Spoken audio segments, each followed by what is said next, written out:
Hello and Assalamu alaikum. My name is Sanaullah Jamali. I'm a student of MBBS at LUMS.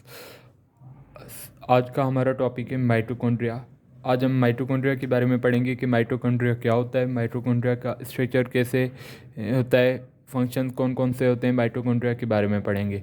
Mitochondria के बारे में पढ़ने से पहले आपसे एक रिक्वेस्ट है कि आप हमारे चैनल को जल्दी से सब्सक्राइब करें और लाइक करें और शेयर करें ज़्यादा से ज़्यादा दोस्तों के साथ, ताकि वो भी इस वीडियो में से कुछ हासिल कर सकें। तो आइए हम चलते हैं आज के हमारे टॉपिक के पास। हमारा टॉपिक है mitochondria.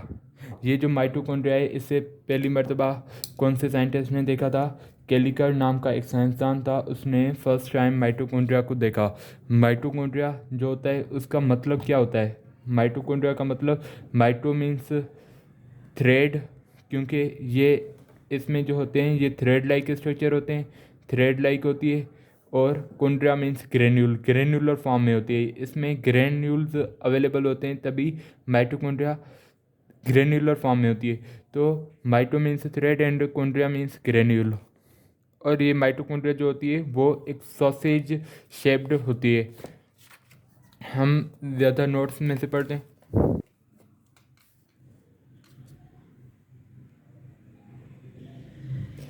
So what is mitochondria? Mitochondria is also called as power house of cell. Mitochondria जो होता है उसे पावर हाउस ऑफ सेल भी बोलते हैं। क्यों पावर हाउस ऑफ सेल? क्योंकि इसका मेन यूज़ होता है energy production. Energy production, body को जहाँ भी ज़रूरत होती है एनर्जी की, ये माइटोकॉन्ड्रिया होते हैं जो बॉडी को एनर्जी प्रोड्यूस करके देते हैं। तो उस वजह से माइटोकॉन्ड्रिया को पावर हाउस ऑफ सेल कहा जाता है। माइटोकॉन्ड्रिया जो होता है वो सॉसेज शेप्ड होता है, सॉसेज शेप्ड होता है। Mitochondria concentrated at the areas of energy use. Mitochondria वहाँ पे हमें ज़्यादा मिलते हैं जहाँ पे एनर्जी ज़्यादा यूज़ होती है। जैसे फॉर सपोज बोन सेल्स जो होते हैं, बोन सेल्स जो होते हैं वहाँ पे माइटोकॉन्ड्रिया, बोन सेल्स में माइटोकॉन्ड्रिया जो होते हैं वो ज़्यादा होते हैं। क्यों? क्योंकि वहाँ पे ज़्यादा एनर्जी की ज़रूरत होती है। माइटोकॉन्ड्रिया का नंबर जो होता है वहाँ पे ज़्यादा होता है, क्योंकि वहाँ पे ज़्यादा एनर्जी की ज़रूरत होती है बोन्स को मूवमेंट करवाने में, तभी बोन सेल्स में माइटोकॉन्ड्रिया ज़्यादा होते हैं। लेकिन ऐसे ही आरबीसीज में हम देखें, आरबीसीज में देखें तो उनके पास माइटोकॉन्ड्रिया नहीं होता, क्योंकि वो सिर्फ ऑक्सीजन को और कार्बन डाइऑक्साइड को ट्रांसफ़र कर रहे होते हैं, तो उन्हें ज़्यादा एनर्जी की ज़रूरत नहीं होती, तो माइटोकॉन्ड्रिया नहीं होता। तो माइटोकॉन्ड्रिया कहाँ पे पाए जाते हैं? जहाँ पे उनकी ज़रूरत होती है, जहाँ पे एनर्जी की यूजेज ज़्यादा होगी वहाँ पे माइटोकॉन्ड्रिया पाए जाते हैं। Mostly mitochondria most of cases में कहाँ पे पाए जाते हैं? जहाँ पे ज़्यादा एनर्जी,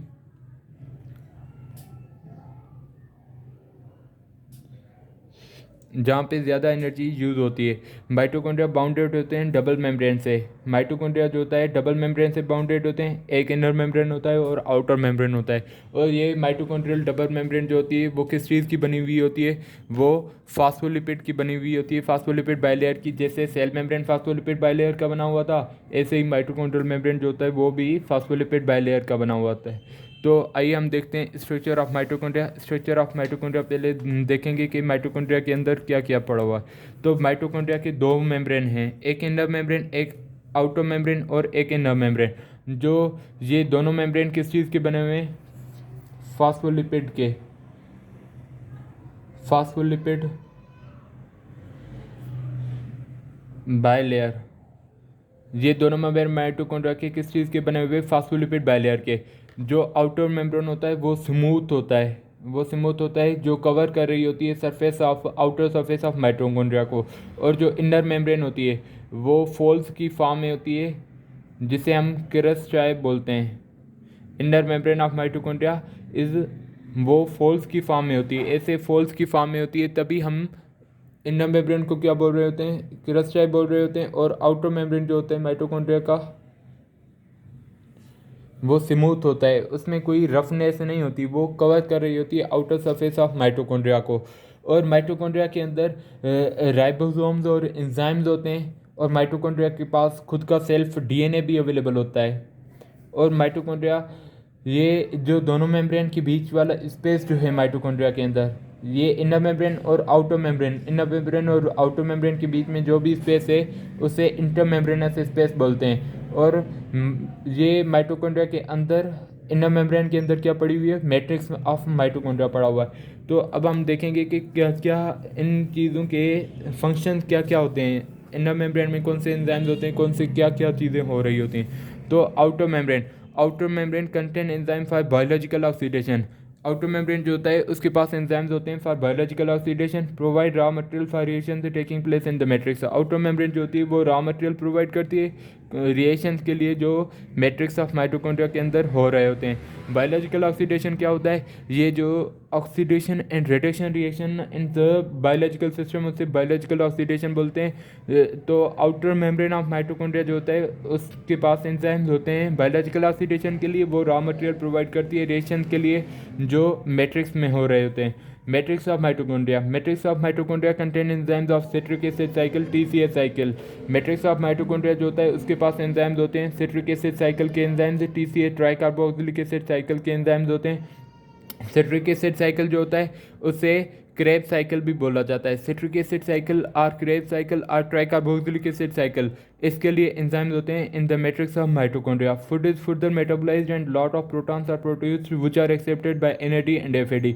फूड आगे मेटाबोलाइज होगी और बहुत सारे प्रोटॉन प्रोड्यूस होंगे जो एक्सेप्ट होंगे NAD से और FAD से। Nicotine adenine amide dinucleotide and flavin adenine dinucleotide, FAD। Food further metabolise होगी और बहुत सारे प्रोटॉन्स प्रोड्यूस होंगे जो एक्सेप्ट होंगे NAD से और FAD से। क्रिस्टल हमने पढ़ा कि क्रिस्टल क्या होता है। क्रिस्टल जो इनर मेम्ब्रेन ऑफ माइटोकॉन्ड्रिया होता है वो फोल्स की फॉर्म में होता है, फोल्स में कन्वर्ट हो जाता है, उससे हम क्रिस्टल बोलते हैं। क्रिस्टल के पास एंजाइम्स होते हैं ऑक्सीडेटिव फास्फोरिलेशन के लिए, ऑक्सीडेटिव फास्फोरिलेशन जिसे रेस्पिरेटरी चेन एंजाइम्स भी बोलते हैं, उसके लिए एंजाइम्स होते हैं इनर मेम्ब्रेन के अंदर। क्रिस्टल के अंदर crystal contain enzymes for oxidative phosphorylation और respiratory chain enzymes. Respiratory chain enzyme जिसे इलेक्ट्रॉन ट्रांसपोर्ट चेन भी बोलते हैं।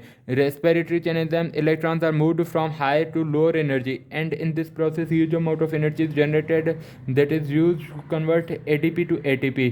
रेस्पिरेटरी चेन एंजाइम जो होती है उसमें बहुत सारे उसमें इलेक्ट्रॉन जो होते हैं वो मूव करते हैं from higher energy to lower energy. Respiratory chain में एंजाइम्स में इलेक्ट्रॉन्स मूव करते हैं from higher energy to low energy और इस प्रोसेस में बहुत ज़्यादा अमाउंट ऑफ एनर्जी जनरेट होता है जो कन्वर्ट करता है ADP को ATP में। हम आगे पढ़ेंगे कि कैसे ATP जनरेशन होती है, लेकिन क्रिस्टल के अंदर रेस्पिरेटरी चेन एंजाइम और ऑक्सीडेटिव फास्फोरिलेशन के लिए एंजाइम्स होते हैं और ये एंजाइम्स क्या करवाते हैं, इलेक्ट्रॉन्स को मूव करवाते हैं from higher energy to lower energy और बहुत ज़्यादा अमाउंट ऑफ एनर्जी पैदा करवाते हैं फ्रॉम ADP को कन्वर्ट करते हैं ATP में। Special features of mitochondria. There are some special features of mitochondria which is separated from other organelle. Mitochondria जो होता है वो सेल्फ रेप्लिकेटिव होता है। माइटोकॉन्ड्रिया सेल्फ रेप्लिकेटिव होता है, means it can divide and form new mitochondria. Mitochondria खुद divide होकर खुद ही न्यू माइटोकॉन्ड्रिया बना देता है। और माइटोकॉन्ड्रिया जो होता है मेटर्नल इन ओरिजिन होता है, donated to zygote by ovum only. Mitochondria जो होती है मेटर्नल इन ओरिजिन होती है, वो डोनेट होती है जाइगोट को बाय ओवम ओनली। तो आज हम जान तक पढ़ेंगे स्पेशल फीचर्स ऑफ माइटोकॉन्ड्रिया तक। आगे हम पढ़ेंगे दूसरे पार्ट में कि माइटोकॉन्ड्रिया के फंक्शंस कौन से होते हैं, वो डिटेल में फंक्शंस पढ़ेंगे। तो hope you guys like this video और हमारे चैनल को ज़रूर सब्सक्राइब करेगा, लाइक करेगा और इस वीडियो को ज़्यादा से ज़्यादा शेयर करेगा। Thank you so much.